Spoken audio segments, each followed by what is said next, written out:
Hoy nos toca abordar el tema del compuesto humano. Hemos empezado por la definición de la naturaleza humana.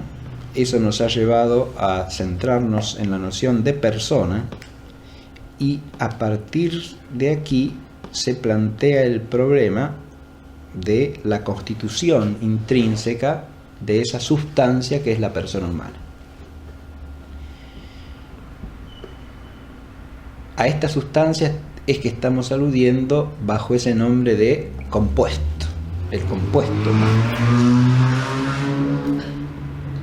Esa denominación podemos presentarla como justificada a partir de dos líneas de reflexión filosófica. Una primera es la que visualiza a la sustancia humana en la perspectiva general de la filosofía de la naturaleza. La sustancia humana allí se nos manifiesta como compuesto, en cuanto que es una sustancia sujeta a generación y corrupción. Y por lo tanto, está abarcada por el mismo principio general que todas las sustancias del mundo físico, en cuanto esa posibilidad de generarse y de corromperse como sustancia se explica a partir de los coprincipios constitutivos del ente sustancial natural, que son la materia y la forma sustancial.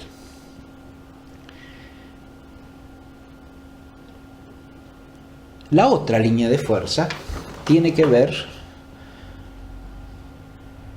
con la experiencia que el hombre hace de su propio vivir. Es una línea que podemos asociar a lo que hemos llamado en la primera clase introductoria sobre la antropología el aspecto existencial de la antropología. El hombre experimenta en su vivir una serie de tensiones, incluso conflictivas, que de alguna manera le manifiestan a él mismo su complejidad como ser viviente, y detrás de esa complejidad podemos pensar también una composición por lo menos en cuanto a modos de vivir. Hay una vitalidad en el hombre que está asociada primariamente al ser corpóreo, ¿no? Necesitamos alimentarnos, necesitamos protegernos de los elementos, tenemos una vitalidad corpórea, pero al mismo tiempo tenemos una vitalidad que nos contrapone al ser corpóreo, no nos unifica con él, y esa vitalidad es la que tiene que ver con nuestra inteligencia, con nuestra conciencia reflexiva, con nuestra voluntad.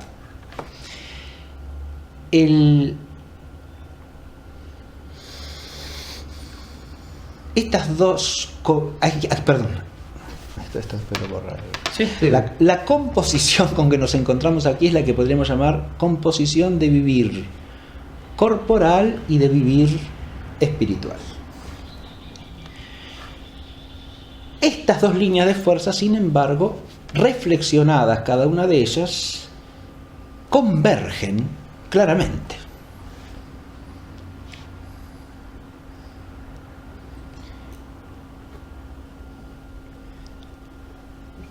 Porque, partiendo de la primera,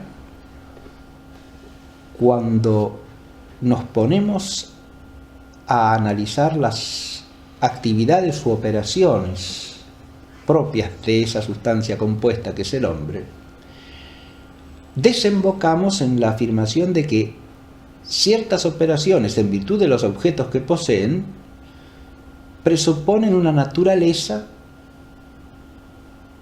radicalmente otra que la corporeidad. Es decir, nos encontramos por vía de demostración que de los efectos se remonta a la causa, es decir, demostración a posteriori con la composición entre la espiritualidad y la corporeidad.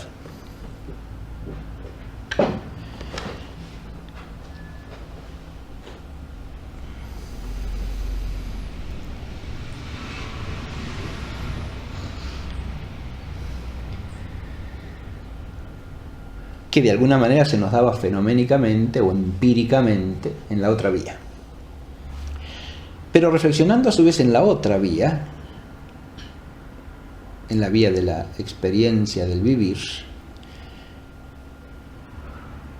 nos encontramos con la oposición entre aquello que en la tradición del espiritualismo francés, a partir de Mendevirán, se llama el contraste entre las actividades que responden al principio de pasividad y las que responden al principio de actividad o de resistencia. Es decir, analizando profundamente las actividades experimentadas por el hombre en su vivir, se halla aquellas en las cuales el hombre es básicamente afectado por la corporeidad extrínseca y es pasivo respecto de ella, y aquellas otras en las cuales él es el principio de actividad. Pero precisamente esas operaciones en las cuales el hombre actúa como principio de actividad de una manera distinta e independiente de lo corpóreo, presuponen un sujeto de actividad, una sustancialidad activa,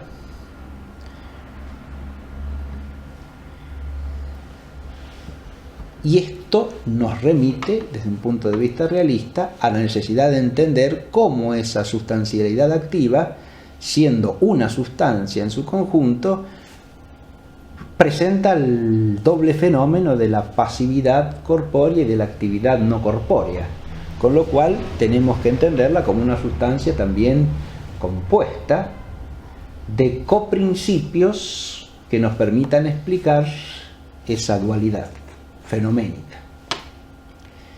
En rigor, el punto de convergencia final está en que advirtamos que estas dos vías, siendo complementarias, nos llevan por distintas vías a la apreciación de la misma realidad, y esa realidad es la sustancia humana. La primera vía que hemos mencionado es básicamente la vía que podemos llamar aristotélica, pero no solamente, porque ha sido después desarrollada por toda la tradición escolástica, Santo Tomás principalmente, y recurriendo a elementos que proceden de otras instancias como fuentes, que es el caso de San Agustín, ¿no? En San Agustín podríamos poner, la segunda, es una vía que tiene que ver sobre todo con eso que he llamado el espiritualismo francés y se desarrolla a partir de Mendevirán, aunque tiene antecedentes también en Descartes. En San Agustín hay de alguna manera un punto de convergencia o de inflexión, porque San Agustín recorre las dos vías a su modo, ¿no? San Agustín visualiza al hombre en la totalidad del orden de la naturaleza, pero al mismo tiempo advierte que el hombre se percibe a sí mismo con cierta intuición refleja, ¿no? Y por lo tanto el hombre tiene un conocimiento de sí que no es exactamente igual al que tiene de todas las otras sustancias. Y en San Agustín las dos maneras de conocimiento se manejan simultáneamente en relación la una con la otra, o sintéticamente la una con la otra. Esto de alguna manera se refleja también en Santo Tomás y está implícito por lo menos en Aristóteles. Hecha esta consideración histórica, para que se advierta que estamos tomando la antropología según una perspectiva realista muy amplia, ¿no? Vamos a tratar de señalar cómo podemos desarrollar el análisis filosófico de esta vía compleja o doble que nos lleva a percibir el compuesto humano. Hemos dicho que tenemos que partir del principio de que una sustancia que en la realidad natural está afectada por la corruptibilidad y la generabilidad, es una sustancia compuesta. En esto, la sustancia humana, podemos decir, es igual a cualquier cuerpo sujeto a generación y corrupción. Bien. Sin embargo, esta generalidad la tenemos que ir perfilando en una mirada analógica, porque si bien es cierto que todas las sustancias del mundo físico presentan esta característica de la corruptibilidad y de la generabilidad natural, la presenta cada una a su manera. Es decir, los principios de forma y materia se entienden para todo el universo de la naturaleza física, pero hay que entenderlos para cada caso según la naturaleza que estemos considerando. Podríamos decir que hay una analogía aquí. Una cosa es la forma de un ente inerte. En el ente inerte hay composición de forma sustancial y materia prima. Pero lo que tenemos así es una forma de sustancia inerte, de sustancia inorgánica. Una segunda forma es la forma del ser viviente corpóreo. Tan peculiar es esta forma como forma sustancial que Aristóteles le da un nombre propio, que es el nombre psige. Es la forma sustancial psíquica, llamémosla así, o sea, orgánica, vital. No es cualquier forma. Es una forma sustancial, claro que sí. Es una forma que constituye, junto con la materialidad, un compuesto sustancial. Pero aquí esa forma determinante, actuante, recordemos que la forma sustancial es la que da el acto primero, que es el acto por el cual una sustancia posee la naturaleza que posee. Y al dar el acto primero, da el ser según esa naturaleza. Constituye a cada sustancia, la forma, como determinante en lo que es y como actuante en el acto real sustancial de ser eso que es. La forma vital se llama psige o alma en Aristóteles porque le da a la sustancia una unidad de un tipo distinto, esencialmente otro a la unidad que tiene cualquier ente inerte.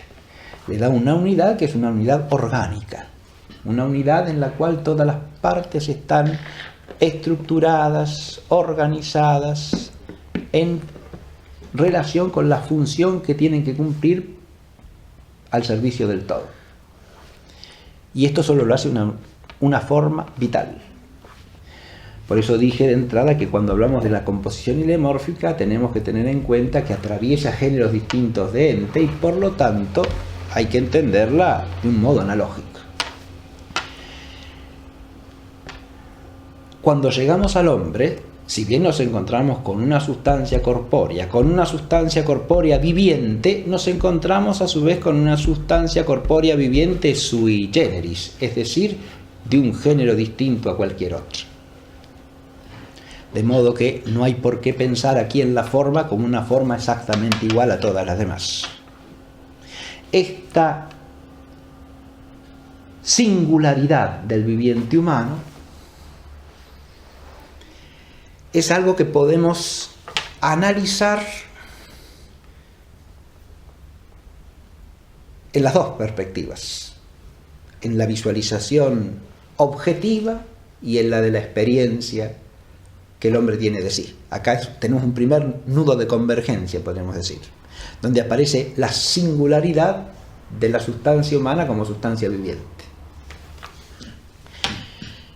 Por un lado tenemos los fenómenos visibles de la singularidad del viviente humano.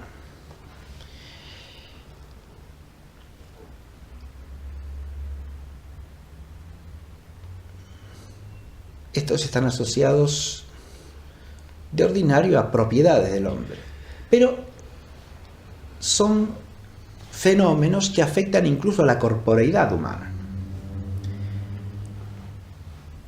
Si nosotros leemos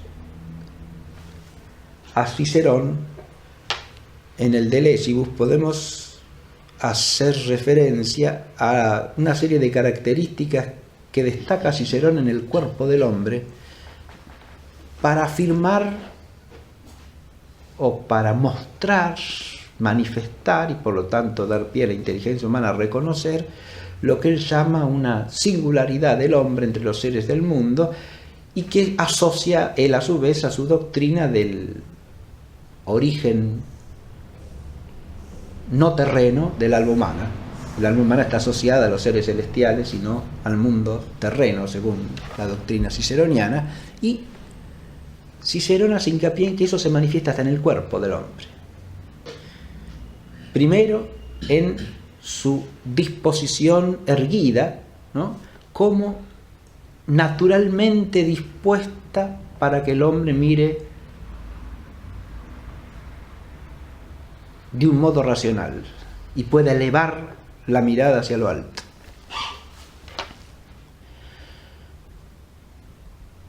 En segundo lugar, hace alusión a lo que en latín llama el vultus, que es algo exclusivamente humano, dice Cicerón. Ningún animal tiene vultus. Podríamos traducir por la expresión facial. El rostro, pero el rostro como expresión, no simplemente como aspecto físico. Él hace hincapié allí en la agudeza y la sensibilidad de la mirada para manifestar el ánimo, es decir, el espíritu. Y eso es algo humano, dice Cicerón, solamente se da en el hombre. Hay una mirada, así como hay una postura racional o inteligente, habría una mirada inteligente también, una mirada racional.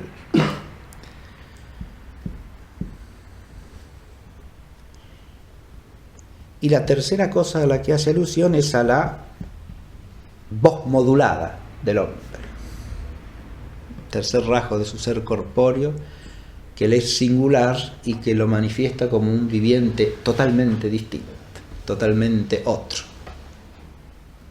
Este es un tema interesantísimo, porque acá Cicerón está aludiendo a lo que podríamos llamar el universo de los fenómenos propios de la corporeidad humana, ¿sí? Está aludiendo al cuerpo del hombre como un cuerpo con características, con propiedades, podríamos decir filosóficamente, que lo singularizan por completo entre los cuerpos vivientes del universo.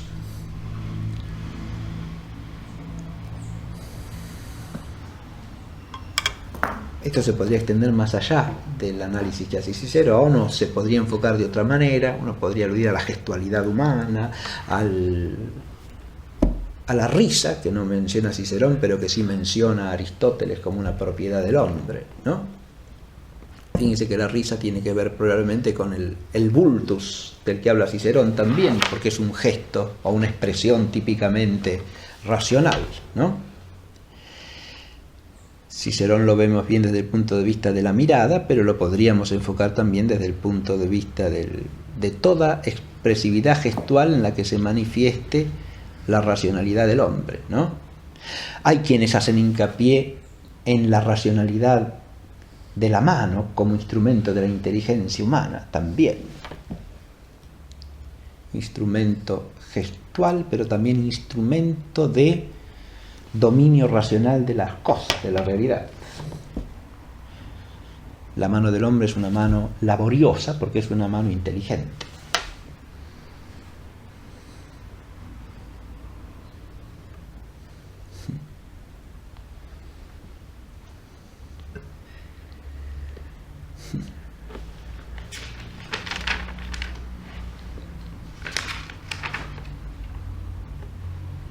Aquí tenemos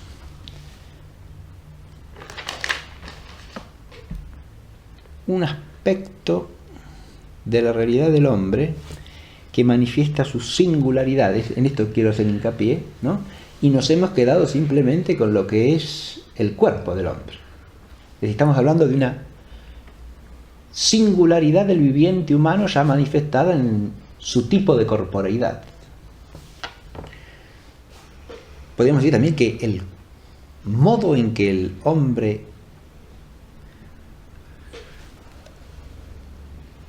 actúa con su cuerpo es todo él un modo propiamente distinto, porque el cuerpo del hombre no es un cuerpo cuya movilidad total uno pueda entender a partir de la instintividad, como en cualquier animal, sino que es un cuerpo que se mueve de una manera distinta.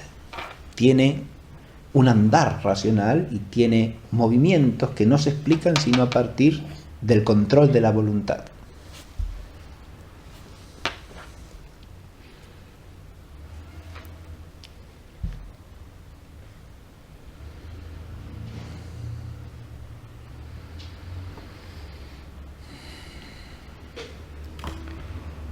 El tema de la voz modulada que pone Cicerón es un tema importantísimo, porque así como la mirada es un signo claro de la diferencia entre la corporeidad humana y cualquier otra, eso que en castellano corriente decimos que los ojos son las ventanas del alma, ¿no?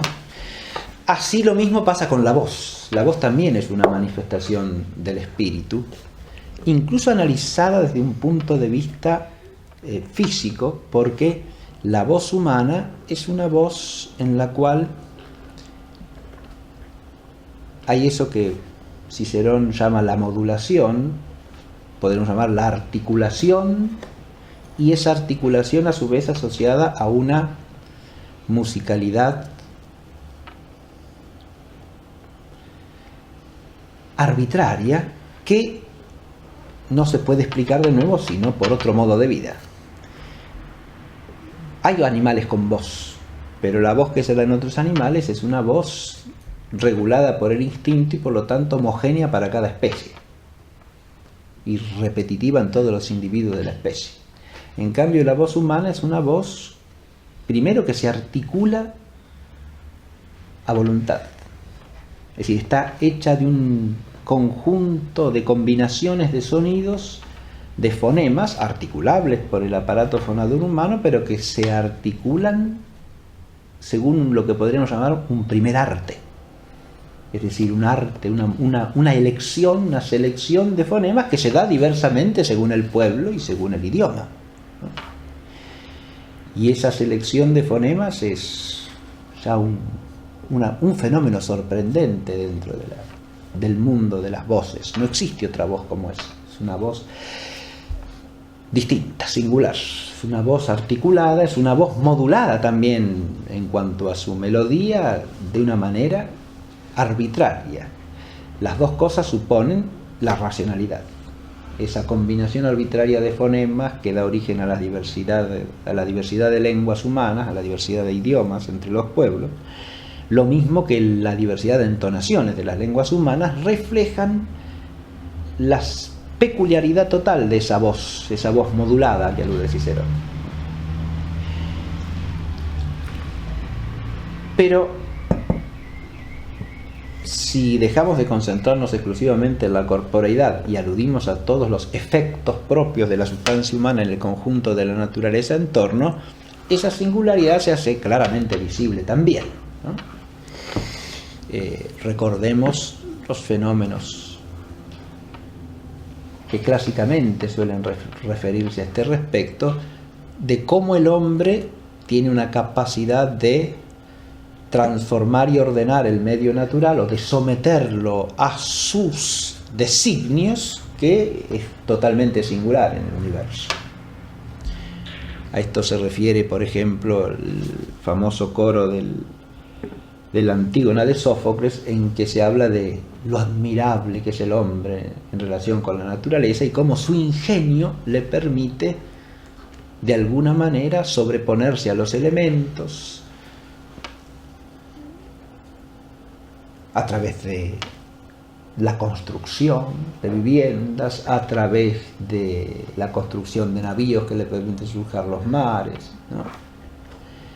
Y cómo le permite también dominar a la naturaleza, ya sea vegetal, ya sea animal, para ponerla a su servicio, ¿no? Tenemos las artes acá, que son una manifestación del vivir humano, sea el arte arquitectónico, el arte de la navegación, el arte de la agricultura, de la ganadería, etc., ¿no?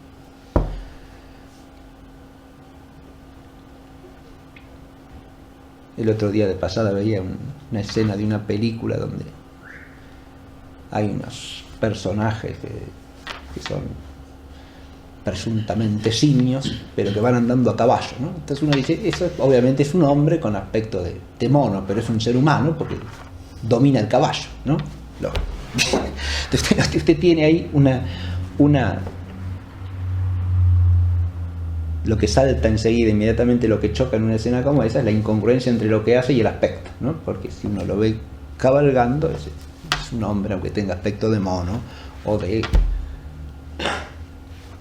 mangosta. Es un ser humano porque doma el caballo y lo controla a voluntad, ¿no? Bien. Ahora, este otro aspecto, digamos, de la singularidad del viviente humano, es otro capítulo que nos lleva claramente a advertir que nos estamos topando con un modo de vida distinto, ¿no? Adviértanse que estamos viendo al hombre en la perspectiva objetiva, ¿no? Lo estamos analizando como un viviente en el conjunto de los vivientes del universo físico. Y lo que estamos tratando de ilustrar es esa afirmación de que se trata de un viviente singular. Y que es otro género de vida el que nos encontramos aquí, ¿no? Es vida corpórea, ciertamente. Es una sustancia corpórea viviente, pero es una sustancia corpórea viviente sui generis, de un género propio. Esto es lo que hay que advertir. ¿Y esto en relación con qué? Con lo que dije al comienzo de esta parte de la clase, a saber que la composición ilemórfica ha de entenderse teniendo en cuenta que la forma de la que hablamos no es siempre el mismo tipo de forma, ni una forma de la misma naturaleza. Tenemos una clara distinción que ya hemos presentado brevemente y que pertenece a la filosofía natural entre la forma de un viviente y la forma de un ente no viviente. Pero ahora nos topamos con el ser humano y no tenemos por qué pretender ya de entrada, partiendo de lo que podríamos llamar la descripción del vivir humano, que la forma pertenezca al mismo género que las otras formas, porque nos estamos topando con un viviente singular.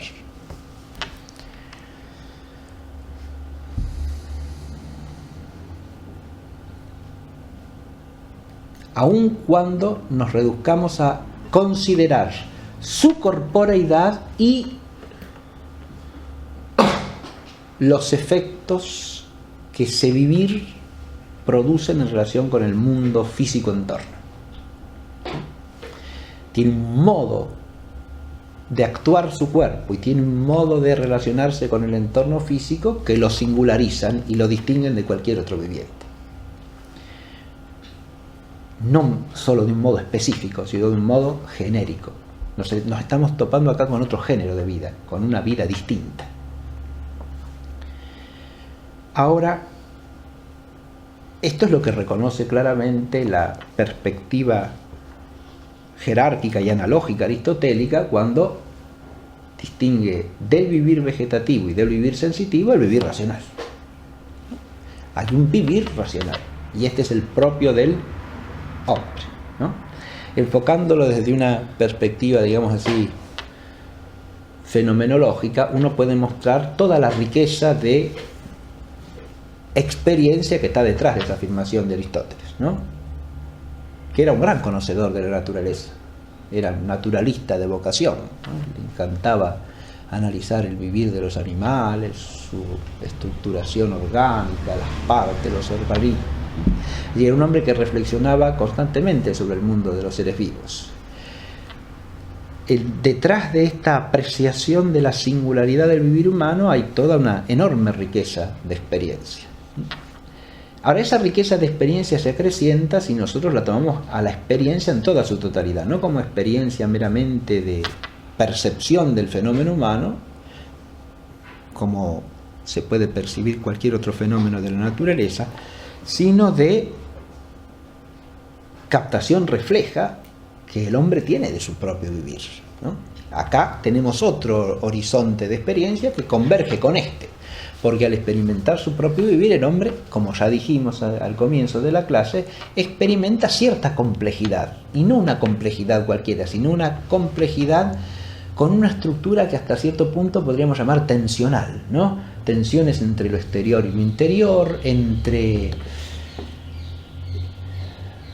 su corporeidad y su intimidad vital, ¿no? El hombre es un ser que tiene experiencias en las cuales se manifiesta de alguna manera la complejidad de su ser.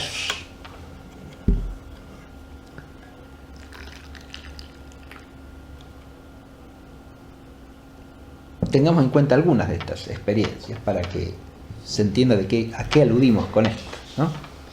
En primer lugar, el hombre puede experimentar una tensión y un conflicto entre su corporeidad y su vitalidad interior o espiritual.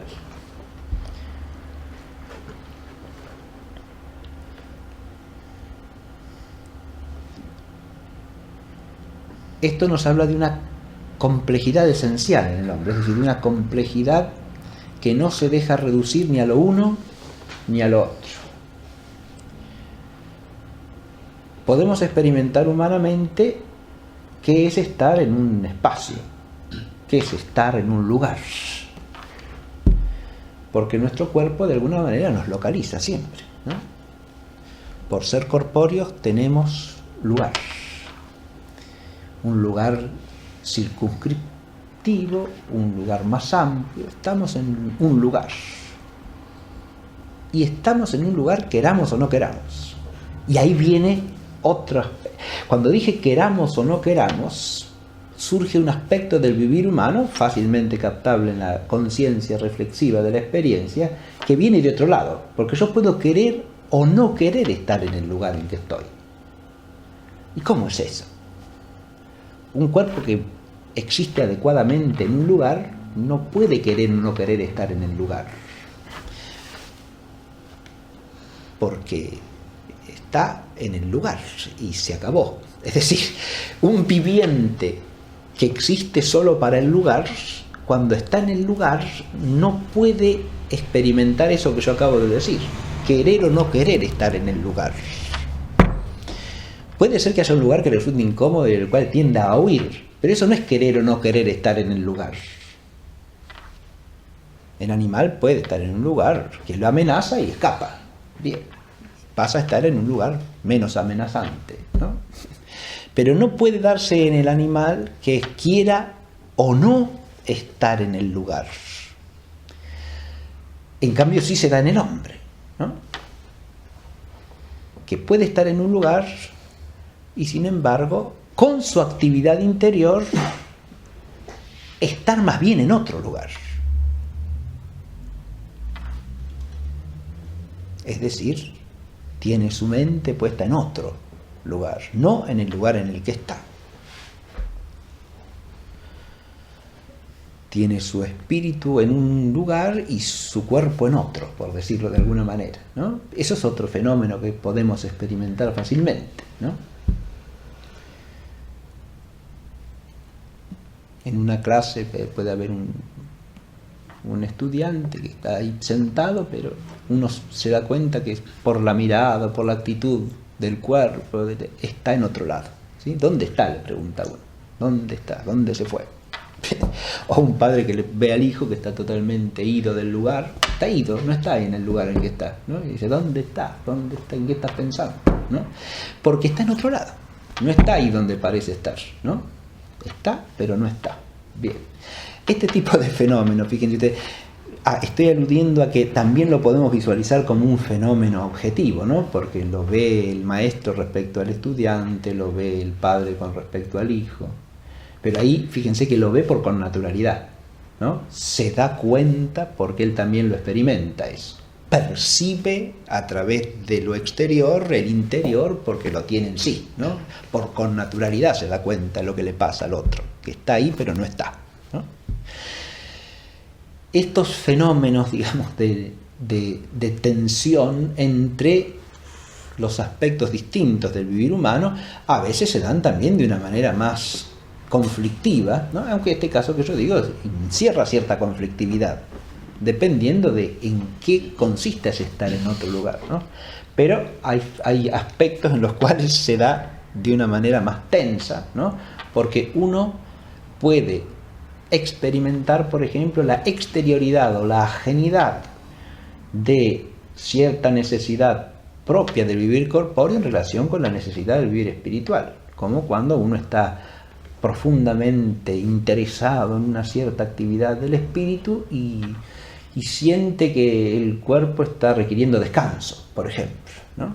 Ahí hay una necesidad corpórea que se opone a una necesidad de otro orden, que no tiene nada que ver con la realidad corpórea, procede de otra esfera, ¿no? El cuerpo requiere descanso y la inteligencia quiere seguir y seguir y seguir en la actividad, y entonces se produce una tensión, un conflicto. Es así. Muy bien.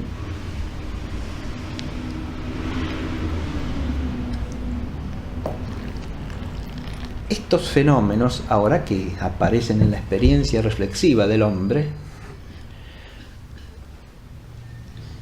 son fenómenos que también muestran la singularidad del vivir humano, pero al mismo tiempo que muestran la singularidad, muestran la complejidad. De rebote podemos decir que los primeros, esas peculiaridades fenoménicas, también muestran la complejidad, porque el hombre actúa con su cuerpo, actúa sobre otros cuerpos porque es un ser corpóreo, pero actúa de una manera que trasciende la corporeidad, es decir, actúa según un ser racional, un ser de otro género, que es capaz de traspasar la corporeidad con un principio que no obedece a la corporeidad, sino que es superior a él, ¿no? Como dice Aristóteles en referencia a la voz articulada y a la palabra del hombre, en esa palabra el hombre se vale de órganos que existen para funciones inferiores como instrumentos de la razón. Se vale de la laringe, se vale de los pulmones, se vale de la lengua, etcétera, etcétera, ¿no? Que tienen funcionalidades en la esfera vegetativa, ¿no? En orden a la respiración, a la nutrición, ¿no? Se vale de eso para proferir el logos, es decir, para poner un signo que tiene una materialidad corpórea, pero que es formal o esencialmente inteligible, no sensible. Es decir, que solamente puede ser percibido en su significación por un ser racional.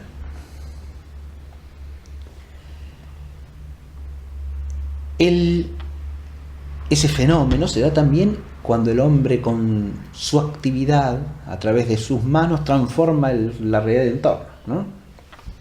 Y la modifica por su arte, es decir, por un saber hacer en el cual la intencionalidad racional o espiritual se plasma en el mundo físico, haciendo existir cosas que no existen en la naturaleza, pero que imitan a la naturaleza a través de la aplicación de la razón, ¿no? Como dicen los antiguos, imitar la naturaleza quiere decir que se valen de los principios de la naturaleza racionalmente para producir efectos análogos o similares, ¿no?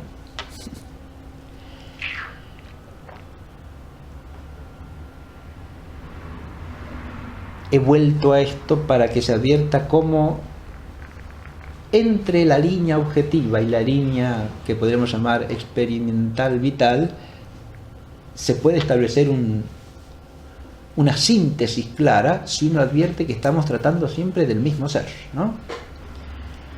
Y que lo que se recorre por una vía o por la otra en realidad son manifestaciones de la misma y única realidad que es el hombre, del mismo y único compuesto humano.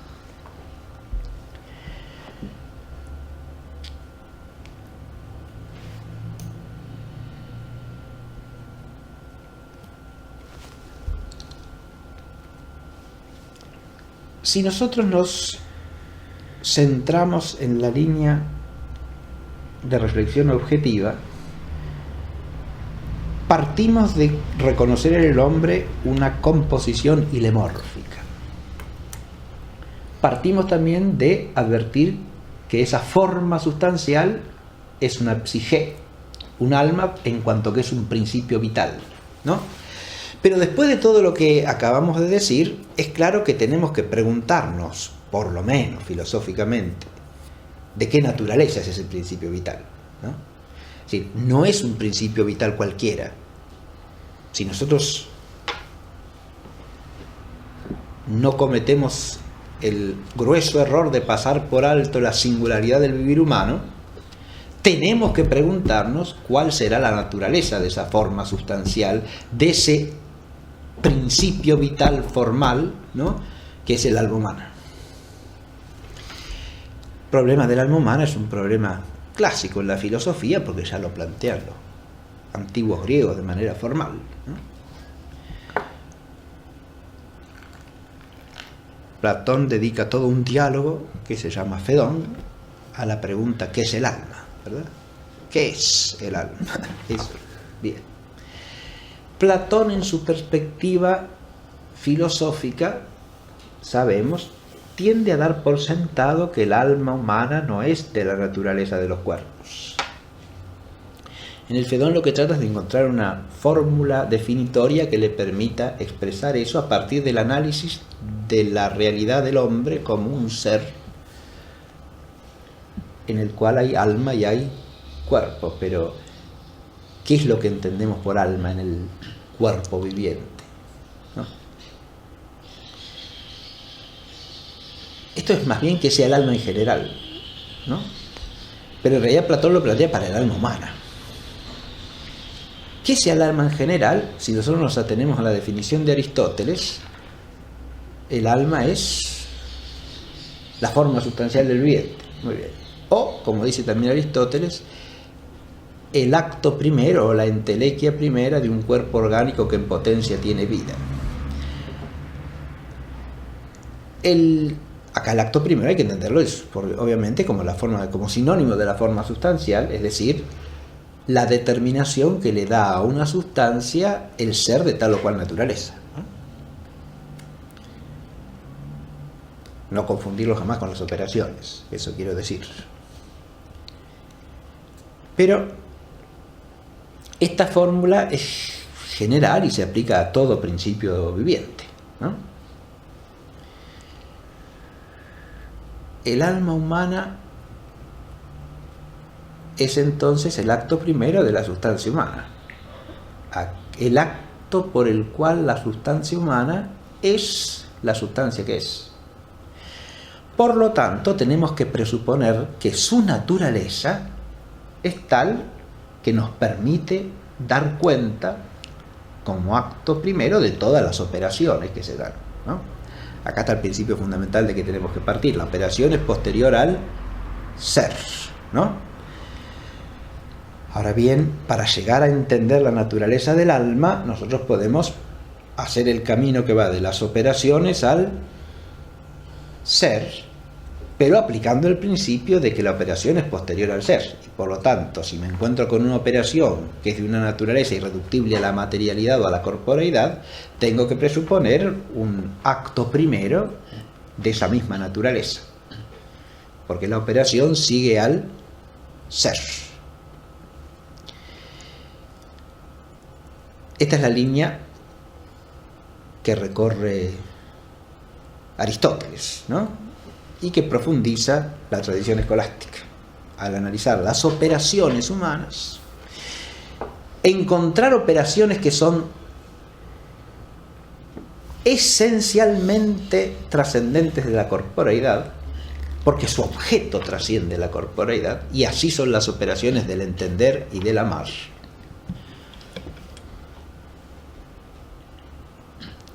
Porque su objeto es propiamente inmaterial. El ser en un caso y el bien en el otro.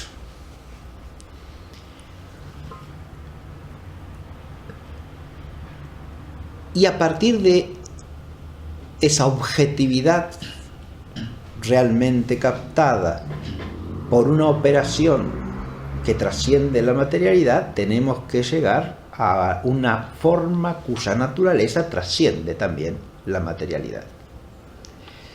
Esta es la línea, simplificándola, pero presentando su esquema fundamental, que nos lleva a reconocer una naturaleza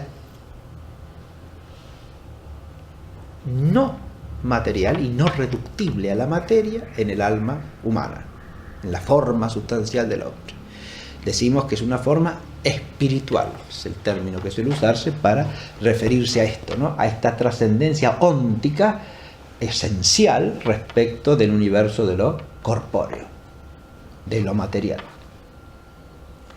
Adviértase que esto no es lo mismo que la no materialidad o inmaterialidad propia de la forma como forma. La forma como forma siempre se compone con la materia, pero en cuanto que la forma dice razón de determinación y la materia de indeterminación o de determinabilidad, en cuanto que la forma dice razón de acto y la materialidad de potencia. Pero si la forma por su naturaleza no trasciende de lo que es propio de la materialidad corpórea, ¿no?, entonces la forma es tan corpórea como la materialidad misma. Pertenece a la esfera del ser corpóreo, como es la forma de un ente corpóreo inorgánico o es la forma de un viviente infrarracional, que están ligadas en todas sus operaciones a la materialidad y por lo tanto también en su naturaleza.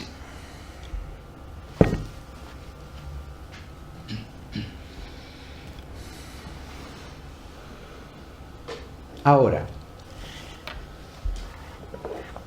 esta línea que es la aristotélica puede acá ponerse junto a otra línea que también se refleja y tiene continuidad en la tradición escolástica, que es la que suele llamarse agustiniana en este punto, porque San Agustín sostiene otra concepción filosófica que no excluye a esta, salvo que estas dos tesis se pongan como tesis incompatibles entre sí. Digo, primero aclaremos a qué me refiero y después podemos discutir un poco sobre el asunto. Pero la línea aristotélica, como insisto, va del objeto a la operación, o de la operación según su objeto a la potencia, y de la potencia al sujeto de la potencia, ¿no?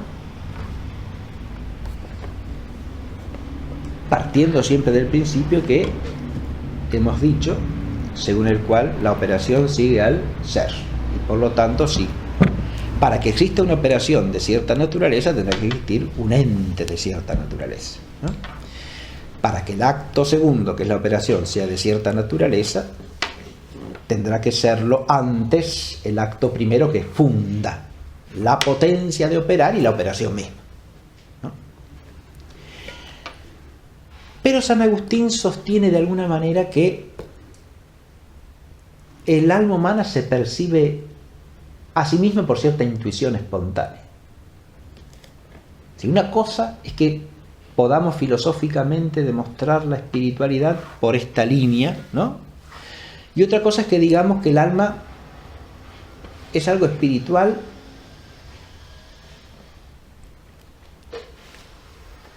como una verdad de la cual el hombre tiene evidencia reflexiva. Entonces no necesita demostrarla. Si le es evidente, es algo que no requiere demostración, ¿no?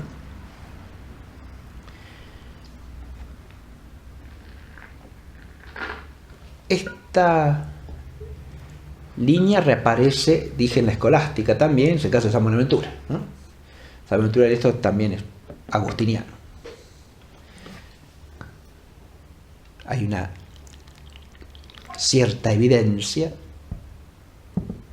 por reflexión y por intuición espontánea, por la cual el alma se ve a sí misma, o se conoce a sí misma, diríamos.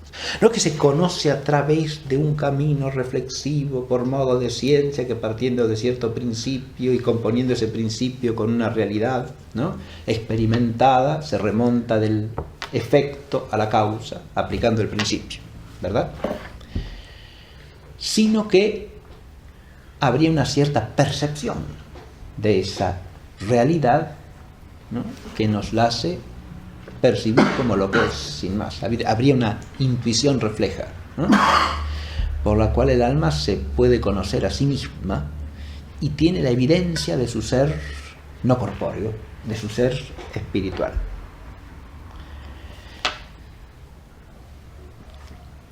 Es la formulación escolástica de esta problemática la que lleva de alguna manera a poner estas dos tesis como tesis incompatibles, siempre y cuando uno advierta la incompatibilidad entre la demostrabilidad y la no demostrabilidad. Es decir, si algo es evidente no se demuestra, ¿no? No hace falta demostrarlo. Pero esa contraposición absoluta se puede atenuar un poco si uno tiene en cuenta distintos tipos de evidencia o distintos tipos de intuición asociados a la evidencia, porque una cosa es una evidencia perceptual y otra cosa podría ser una evidencia no por intuición, sin más, perceptual o no perceptual, sino por una especie de eso que llama San Buenaventura cointuición, que es una intuición más bien confusa. Y en cuanto que confusa, requeriría o podría compatibilizarse perfectamente con un cierto tipo de demostración que la confirmase, ¿no? En esto simplemente estoy tratando de mostrar una vía de composición posible entre esas dos posiciones, ¿no? Pero esa vía de la evidencia, digamos, de la espiritualidad humana, es una vía que han recorrido muchos filósofos y en la que vale la pena detenerse un poquitito, ¿no? La espiritualidad del alma le estaría dada al alma misma por la propia experiencia de la interioridad, podríamos decir, ¿no? Es decir, por la experiencia de la conciencia. Esa sería la línea básica que hay que entender acá. El hombre percibe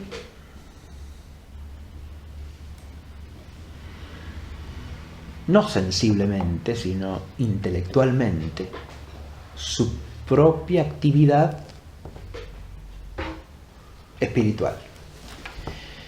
Y como percibe esa actividad, a través de ella, de alguna manera, cointuye el sujeto de la actividad. Es decir, al percibirse a sí mismo el hombre pensando, entendiendo, discurriendo, recordando en el discurso con la inteligencia lo que ha entendido, lo que ha pensado, lo que sabe, al percibiéndose queriendo, bien o mal, de lo que tiene clara conciencia a su vez, ¿no?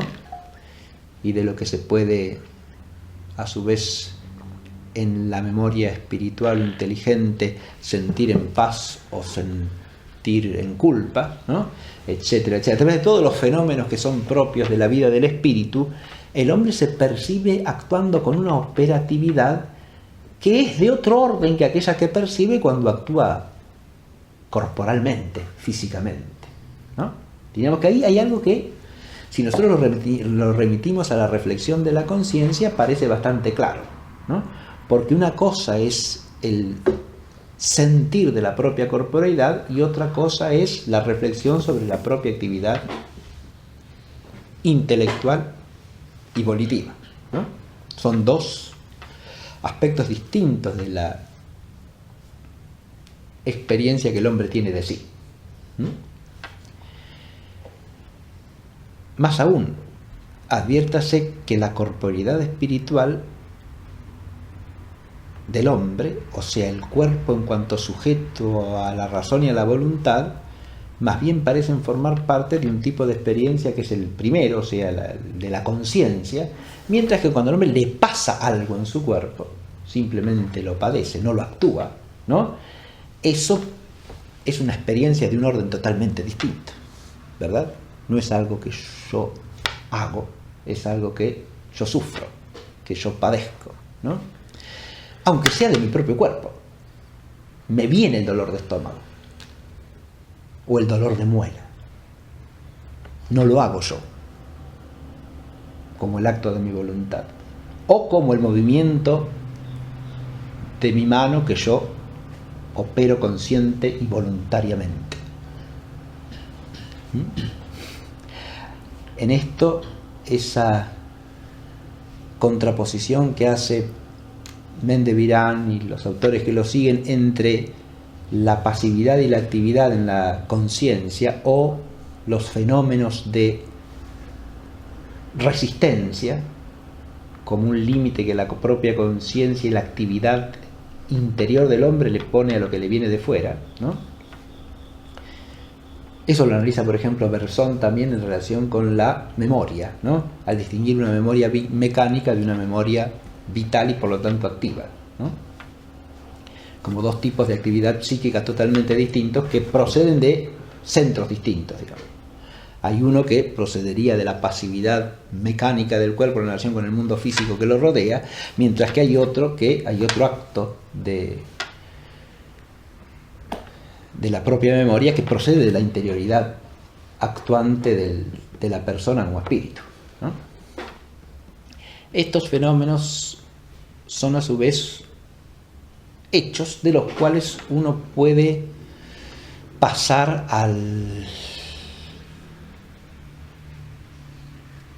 por reflexión, ¿no?, a la idea de que el hombre de alguna manera tiene una cierta intuición, aunque sea de alguna manera vaga o confusa, de un modo de vivir en sí mismo y de una realidad que se da en su propio ser que no es corpórea, ¿no? Ahí tendríamos lo que podemos llamar la dimensión de la percepción refleja, plena o no plena, de la propia espiritualidad del alma por una cointuición que se da en la misma experiencia de la conciencia, ¿verdad? Esas son dos vías filosóficas distintas. Uno puede tomar una o la otra, o uno puede tratar de tomar las dos armonizándolas, lo cual también tiene su dificultad filosóficamente. Pero las dos llevan a la misma conclusión, porque en esta otra, cuando decimos que el alma percibe su propia espiritualidad, lo que estamos diciendo es que percibe una realidad de naturaleza tal que hay que explicarla por un principio. Atención, porque la conciencia es una actividad, no es una sustancia. Entonces acá tengo que remitir al mismo principio. El principio es que la operación sigue al ser. Entonces yo tengo una operación en la que cointuyo un ser distinto, bueno, la tengo por lo menos que confirmar con una apreciación de si esas operaciones reclaman, ¿no?, un ser de tal o cual naturaleza, ¿verdad? La idea es que hay operaciones en las que yo capto la espontaneidad y la actividad a partir de un ente que no es corpóreo, sino que hasta se opone a la corporeidad, y por lo tanto tengo que presuponer un acto primero que está debajo de esas operaciones, que es la raíz sustante de esas operaciones, que sea de naturaleza coherente, ¿no?, de naturaleza espiritual. El afirmar la espiritualidad del alma humana está en última instancia siempre en relación con la percepción que el hombre hace de sus operaciones.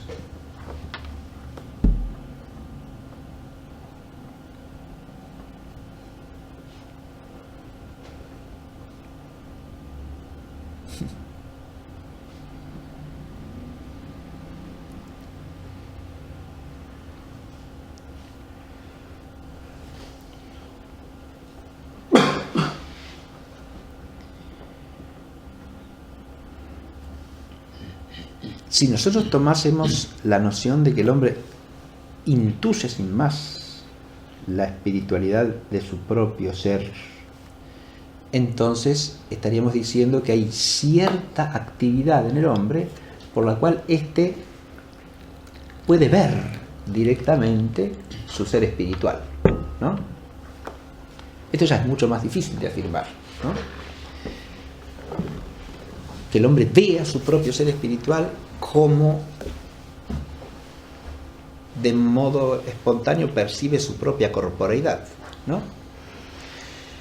Ahora, esto que de entrada puede parecer tan difícil o tan arduo de advertir, si uno lo reflexiona más profundamente, quizá no lo es tanto, porque el hombre sí percibe su corporeidad, pero uno podría preguntarse si percibimos nuestra propia corporeidad de la misma manera que percibimos cualquier otra corporeidad. Y si podemos matizar esto siendo suficientemente consecuentes con nuestro realismo, ¿no? Es decir, hay algo distinto en la percepción que el hombre hace de su corporeidad que el de toda otra corporeidad. Porque nuestra corporeidad precisamente no la percibimos también en cuanto a operativa. Porque no percibimos sin más una corporeidad exterior. Percibimos, yo he dicho, nuestra corporeidad, ¿no? Cada quien percibe la suya de una manera que solamente puede ser percibida por el sujeto de la corporeidad, ¿no? El cuerpo en cuanto sentido es sentido por cada ser sustancial, por cada persona, podríamos decir, ¿no? Y nadie más que la persona puede tener el sentir de su propia corporeidad.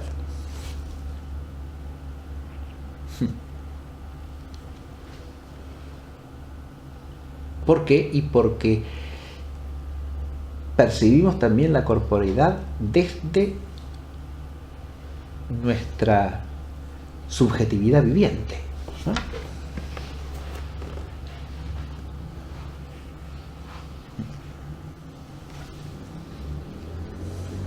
Pero al mismo tiempo, si la percibimos desde nuestra subjetividad viviente, la percibimos desde nuestra propia conciencia también, y claro, sí.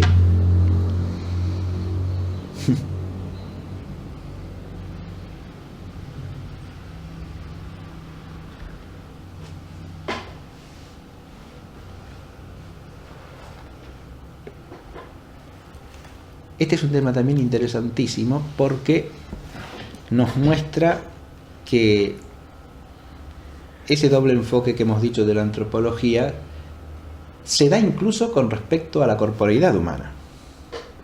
Porque el hombre puede tener un conocimiento del ser físico corpóreo humano como la que tiene el estudiante de medicina o el que estudia anatomía, como estudiándolo desde fuera como si fuese una cosa que está en el mundo, ¿verdad?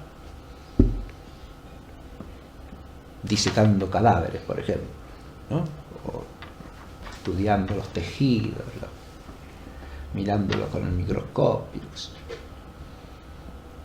viendo la estructura muscular del cuerpo difunto, lo que sea. Bien, lo estudia como una cosa, desde fuera, ¿no?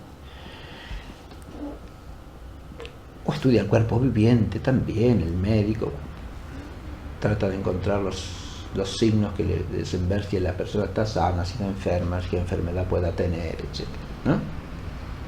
Pero ese tipo de conocimiento, desde fuera y de la corporeidad humana como objeto, no es ni el primario ni el fundamental que el hombre tiene de su corporeidad.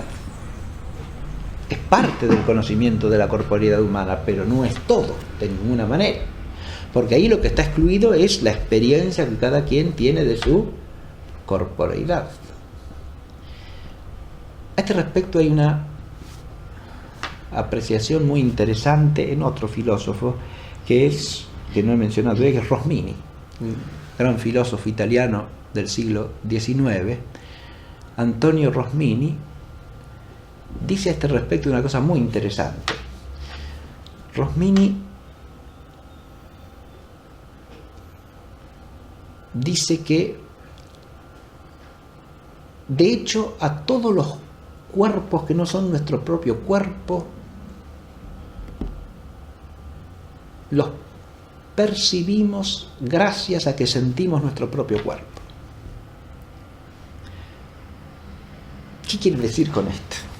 Él llama sentimiento a la percepción que el sujeto hace de sí mismo, de su propio ser, ya sea de su actividad espiritual, ya sea de su actividad corporal, ¿no? Ahora, la percepción de un objeto exterior, dice Rosmil, implica siempre una modificación de nuestro propio cuerpo. Y si yo no sintiese la modificación de mi propio cuerpo, no percibiría nada exterior a mí. Es un tema interesante, ¿sí? Es decir, porque acá da vuelta al asunto, ¿no? La percepción de lo que no soy yo, de alguna manera, está mediada por mi propia corporeidad en cuanto a que una corporeidad sentida. Porque si yo no tengo sentimiento vital de mi propia corporeidad, no percibo la modificación, no siento la modificación a través de la cual se me hace captable lo que es distinto que yo mismo, ¿no? Fíjense que eso es algo para reflexionar, por lo menos, ¿no? Fenoménicamente hay cosas que la manifiestan de modo evidente. ¿Qué le está diciendo? Porque si yo perdiese la sensibilidad en la piel y a mí me quemasen, yo no percibiría el calor, ¿no? Porque no percibiría la modificación que eso produce en mi propio cuerpo, ¿no? Si yo dejo de poder percibir de alguna manera la modificación que produce en mí la luz, ¿no? Dejo de ver. Dejo de captar lo que es visible. Digo que esto es interesante porque muestra cómo en la totalidad de la experiencia humana lo interior y lo exterior van unidos, no se pueden disociar.